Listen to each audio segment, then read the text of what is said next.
You have to invest 100% in your dream. If you don't believe that you're gonna make it, how can you convince someone else that you're gonna be that good? We are competitors and we are fighting for medals, but we still support each other. Because if we support each other, we all win at the end of the day. Because I think you're gonna be more successful following something you really love than just doing something because you feel like you have to do and it's not something you like to do.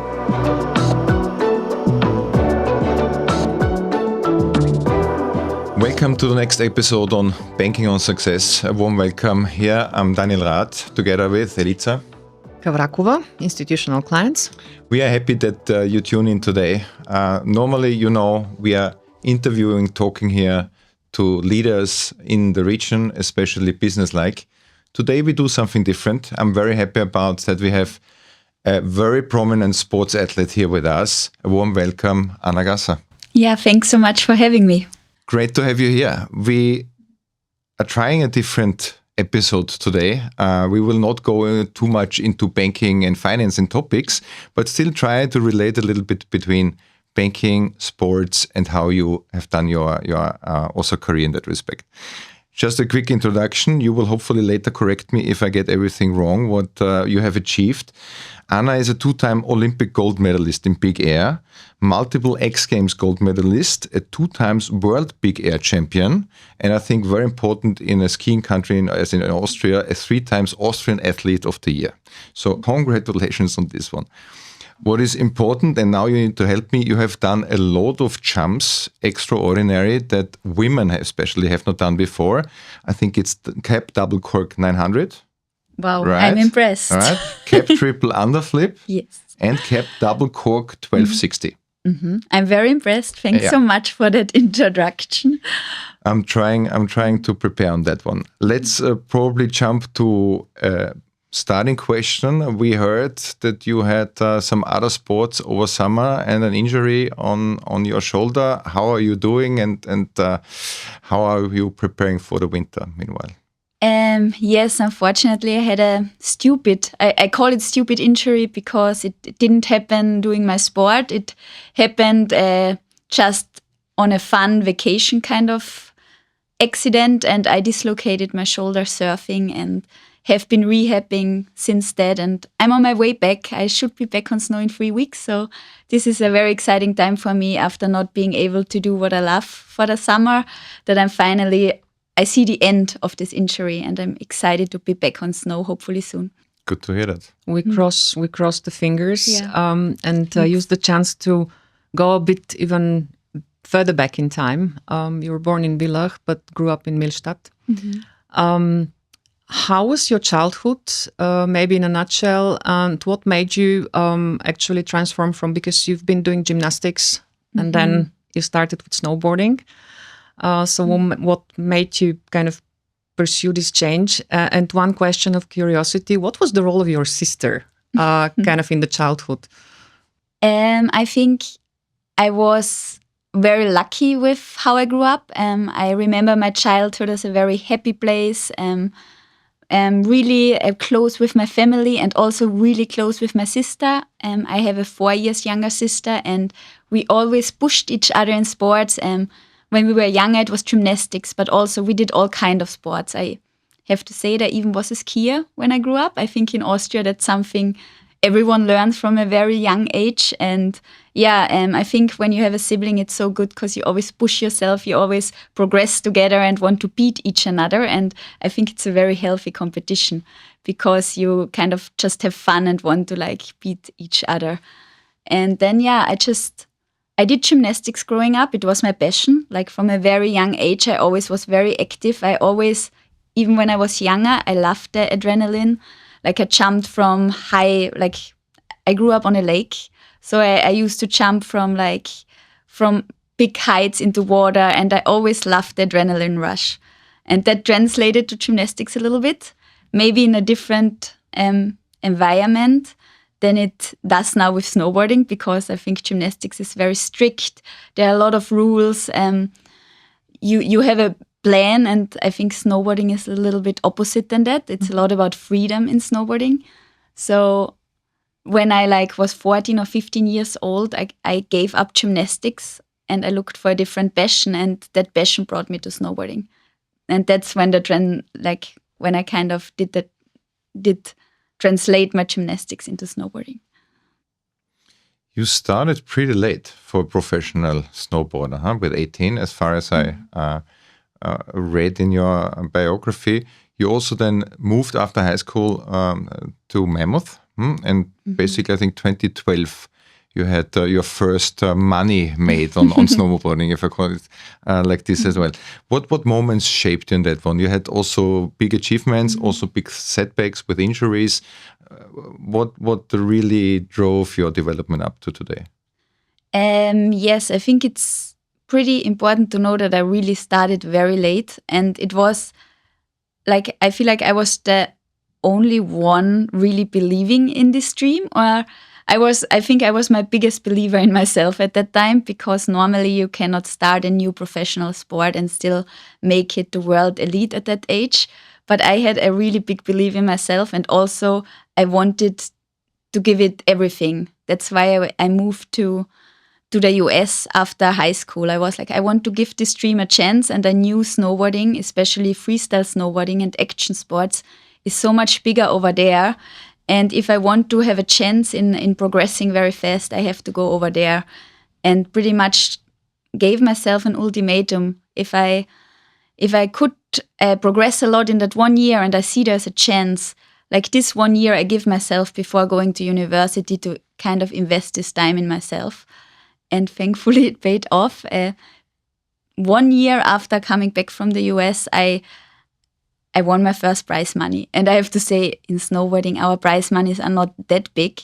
I think I won at that time 3,500 euros. But for me, it was such a big deal and so much money. And what I did after that was investing it right back into my snowboarding. So I got the money and it went straight back into my dream to become a snowboarder.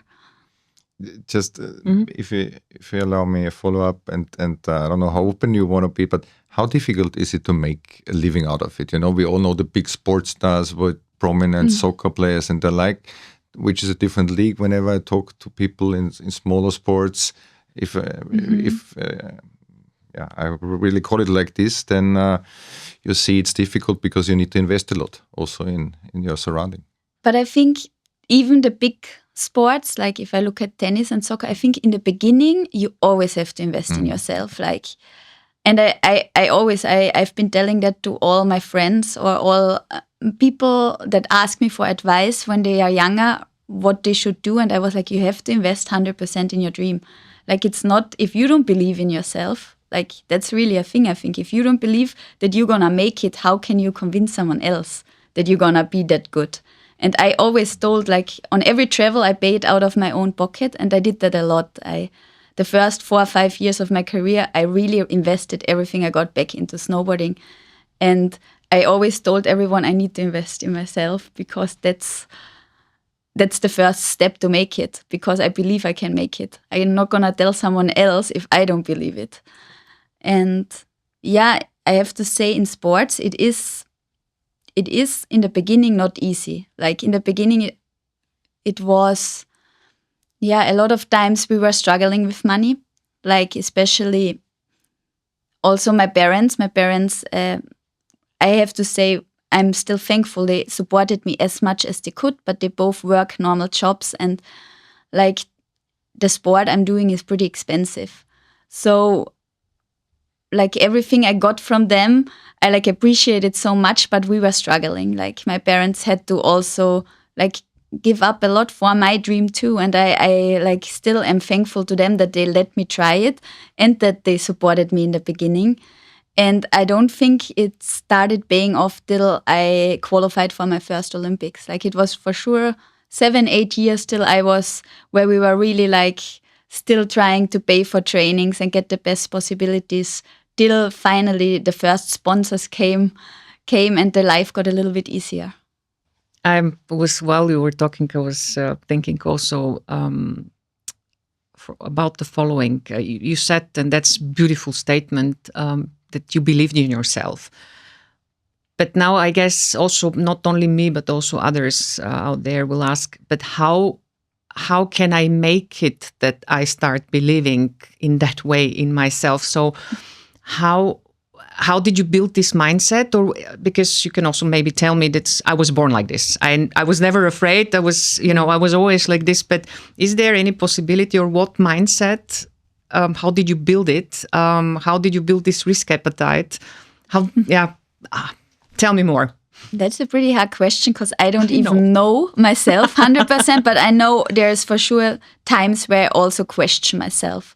There were a lot of times in the beginning of my career where I was not 100% sure about if I really can do it, especially when injury came into place or there were competition, it didn't go my way. And I was like, no, I can really do good in this. And then you make a mistake and it's all over. So, but deep in myself, I knew, I think it's something like I knew I have a chance in this.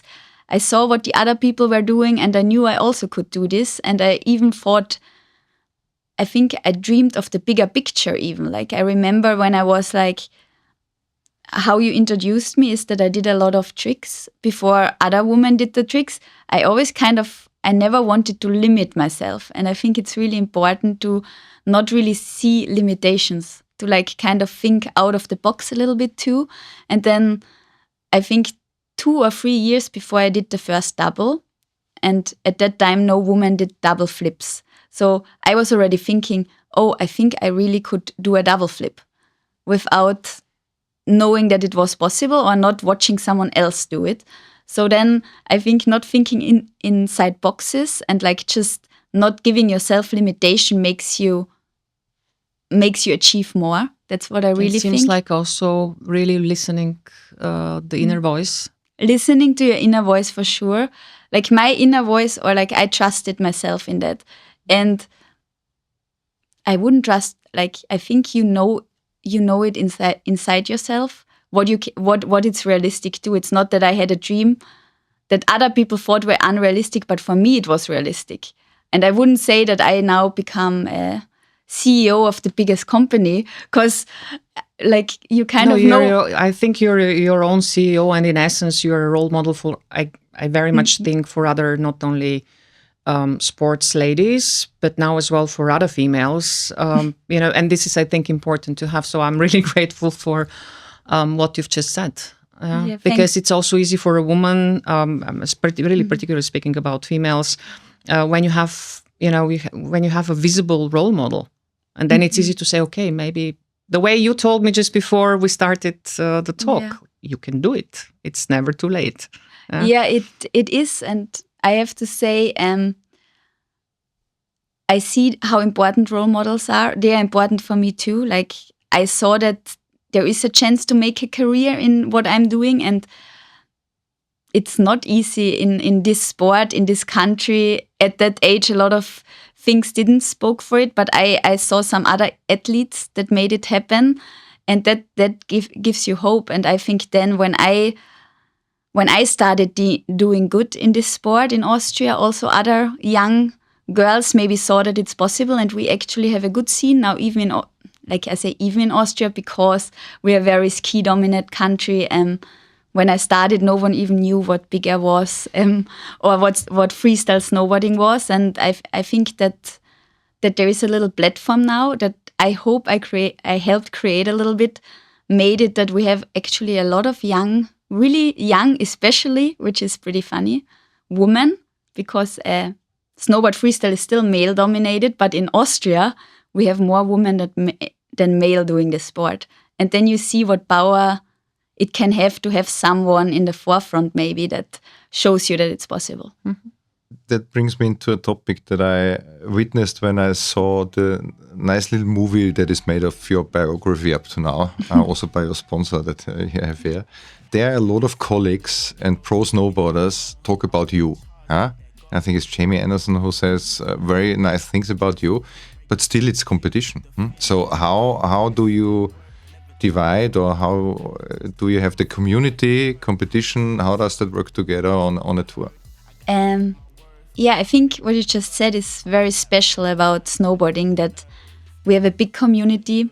snowboarding is a lifestyle sport still. Like, of course, it's a lot about competition and it gets more and more professional now, but it's still lifestyle and it's still community, and community plays a very big part in snowboarding. And I think it's really cool, and I really feel that way 100%, that you kind of get inspired by your competitors.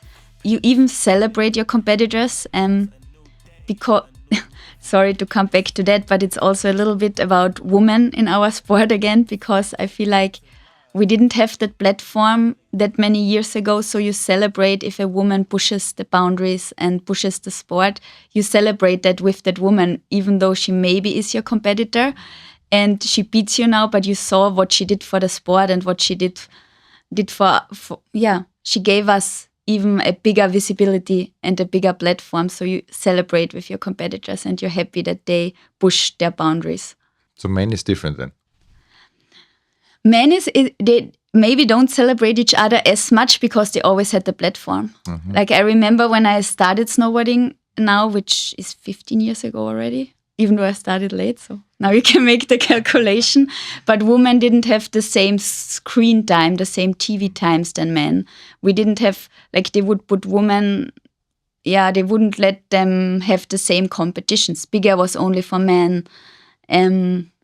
We were a sideshow sometimes. And that changed with progression and with other women. And that's, I think, why women celebrate each other a little bit more than men, because everyone helps to make that more even. What makes snowboarding, in your view, so unique? And maybe also to turn the question in a different way, is there something which one can learn from snowboarding for life, even if one is not a snowboarder? I think what makes snowboarding very unique is the community, that you support each other. But also, for me, what makes it very unique is the feeling that gives me. Like, for me, it's a lot about feeling free, even though it's my job now and I'm doing all this competition. It still gives me that feeling of freedom and a feeling of passion. And I think what you can learn from snowboarding is really to support each other more, maybe, if I think about it this way now, that it's a lifestyle and it's a community and we are competitors and we are fighting for medals, but we still support each other. Because if we support each other, we all win at the end of the day. And if we fight too much against each other, we take all our chances away more. So trying in all kind of lives to support each other is always more better than fighting against each other or fighting for attention. A question that came up now, because we up to now talked about the nice events, working together, all the pictures that we see on media, it's always a show, nice. But I guess there's a different year that looks behind you or stays now in front of you. When you look at the year in snowboarding, how can I imagine that? Traveling a lot, I saw in the preparation. So what does a year look like for a snowboarder? Of course, I feel like it's still, even though you try to be really real on social media, or you don't see all parts of it. Mm-hmm. It's hard to show the parts where you're maybe not in a good mood, or where something doesn't go your way, or maybe you're even injured and having a hard time. So that's also part of a snowboard year, I would say. And it's not always, there is a saying that someone told me when I started snowboarding, it's not always roses and butterflies. Roses. It can be different too. There's also times where you're tired, where you're jet-lagged, where you're there's days where I don't want to snowboard because I think it's normal and you have to kind of admit it. It's not always perfect, and even on not perfect days or situations, you try to make the best out of it, I would say. I'm traveling most of the year and living out of my suitcase. Sometimes I wish I was home, or maybe when I miss some important stuff from my family now because I'm on the road. But at the same time, I'm so thankful for the stories. So it's kind of you need to find your way to deal with the life of a snowboarder. But I honestly wouldn't want to change it. So it balances out. It balances out, of course. Injuries, for me, injuries are the hardest part, or also doing bad in a competition, you have so much pressure from outside and then it doesn't go. And it's I would say really a life with a lot of up and downs that you cannot plan either. You know, you're not in a safe position in this life. Like one little mistakes and you're out of competition. You cannot plan like in maybe in other jobs or in other things you can plan by 10-year plans, and in snowboarding I can plan by like a week ahead sometimes. So that's really, I think, a big difference. A sports life is very unplannable and you have to be very spontaneous. So when everything, in situations where you have the feeling that everything comes down on you, it's the family you call? This is your emergency exit? Yes, 100%. My emergency exit is that I know I always can come home. Like whatever happens, if I do good, if I do bad, if I'm injured, if I'm sick, I always know I can come home. And I really think that this support system makes a huge difference in an athlete's life. Like knowing that you have a safe place that you can escape to in bad situations, and where everything goes kind of back to normal and slows down again is really important, to have those people behind you. May I? One more? Sure. Thank you. You organized the event Future Queens. What was the motivation for starting that one? Yeah, Future Queens is an event for upcoming snowboarders. Worldwide, I decided to make it like open to everyone around the world, and it's for snowboarders between, I think our youngest was 10 or 11, till 18 years old, because I think at that time is such an important time in a sporting career. It's kind of when you decide if you want to pursue it or you want to maybe go a different way. And I think a little push of motivation at that time, a little attention, or every little chance you get in that age makes a big difference in a person's life. And I feel like I'm at an age now and at a place at my career where I want to give something back. And everyone finds something different to give back. And for me, it was like a passion for me to give back to the next generation, to maybe, for me, it was so hard at that age to make this decision. And a little change when I was 18, a little injury, a little different thing, I would have had a totally different life. So I was like, this is such an important time of those future queens only for girls. But it's such an important time in an athlete's life that I was like, I want to give back to the next generation. As we are a bank, we still need to discuss the one or the other related topic. Do probably. we? Yeah, sure, definitely. But we can make a connection, you're right. Yeah, we should at least, because banking on success, it's called.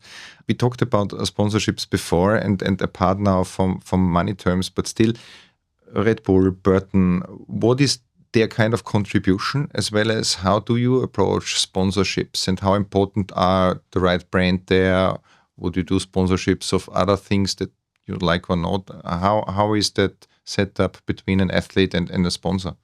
First, I have to say I'm very thankful for the partners that I have. I feel very supported, and I think it really has to be a partnership. Like it has to, it has to go both ways.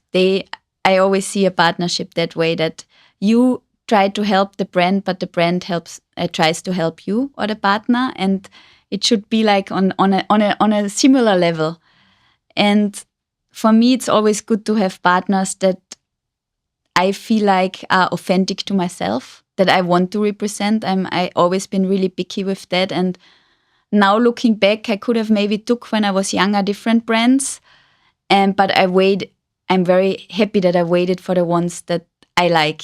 And most of my partners, especially my big partners like Red Bull and Burton and Audi, I have for a lot of years. And that's for me a sign of a good partnership, that you really, like it shouldn't be a fast thing. It shouldn't be like, 1 week and I move on to the next thing, because it's not authentic. It should really like show, I should like really represent and be happy to present that brand. And the brand should be happy that I'm one of the ambassadors. And if that's the case, I feel like that's a good partnership. And for me, with Red Bull and Burton, I have them over 10 years. They really supported my whole career. Even the beginnings, even the hard times now, like when you're injured, you really see who's still in your corner, who still believes in you. And then I think it's a good partnership. Do you have, on top of Future Queens, Do you have any other further plans in terms of, because you mentioned you would like to give to the community.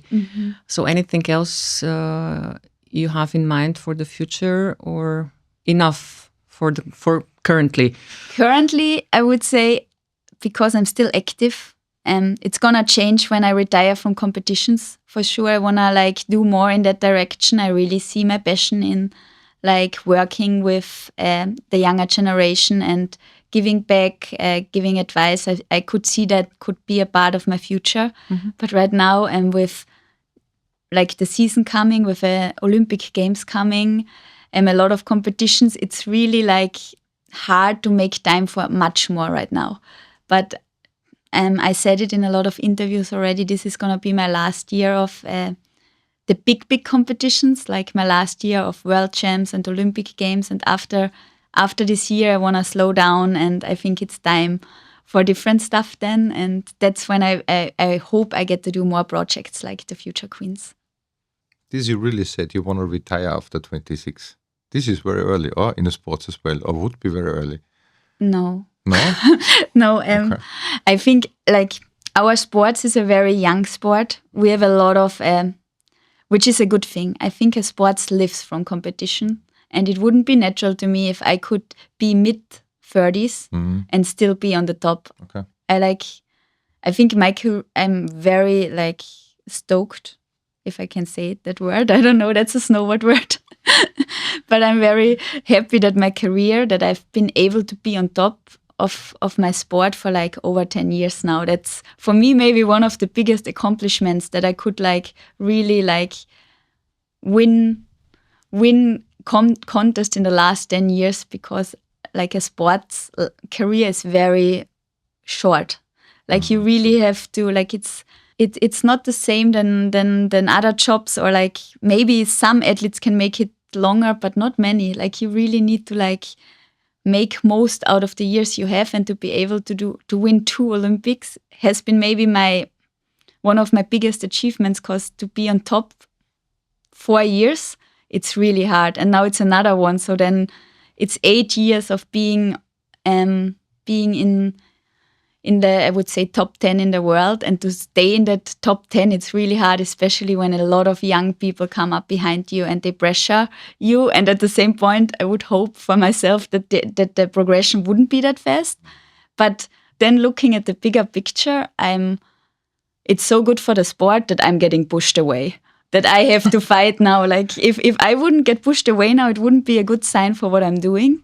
I would do something wrong. And I think I'm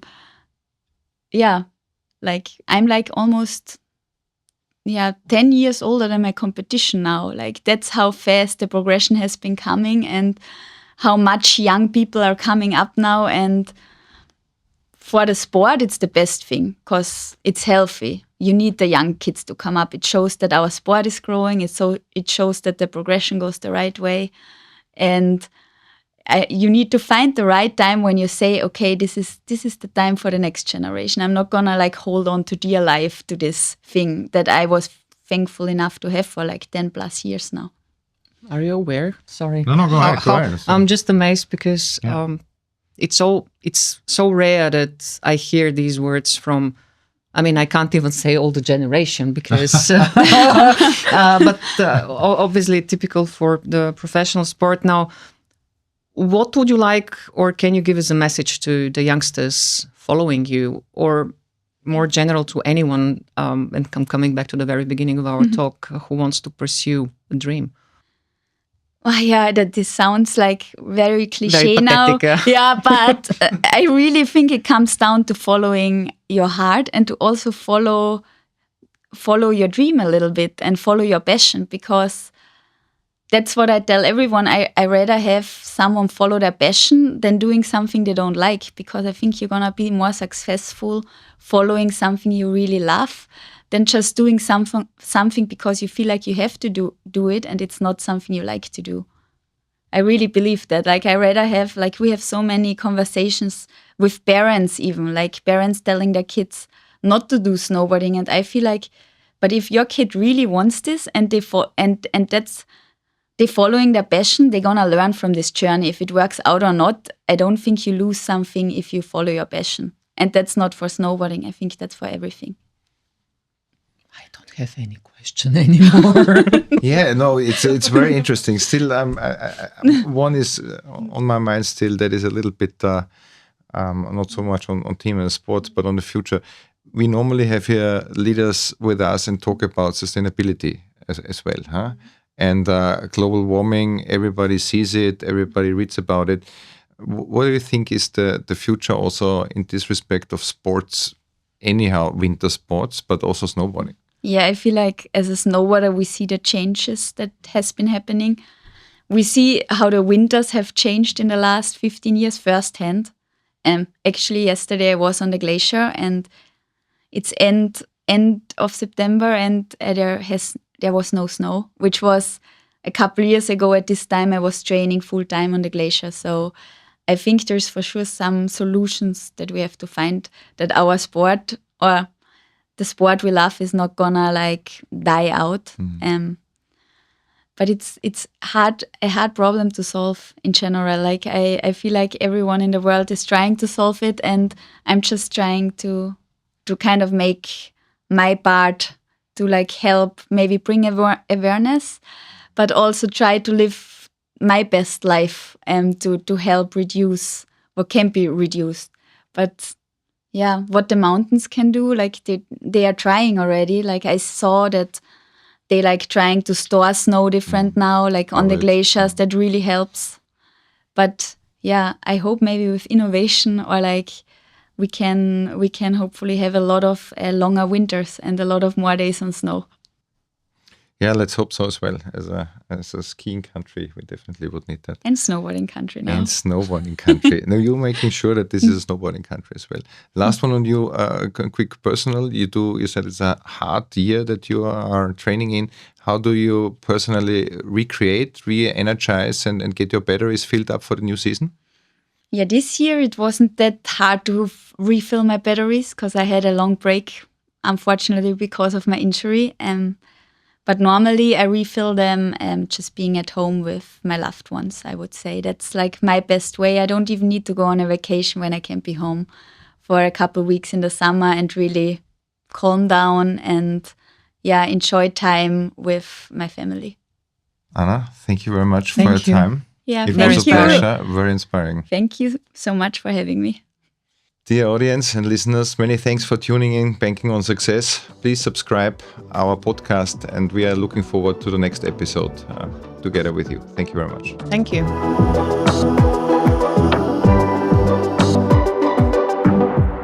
Raiffeisen Bank International. Make it happen.